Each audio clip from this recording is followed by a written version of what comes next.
rina wengi ora lali tansah ndedonga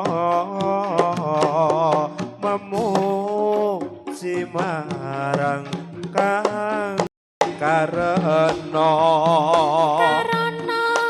cahaya satriya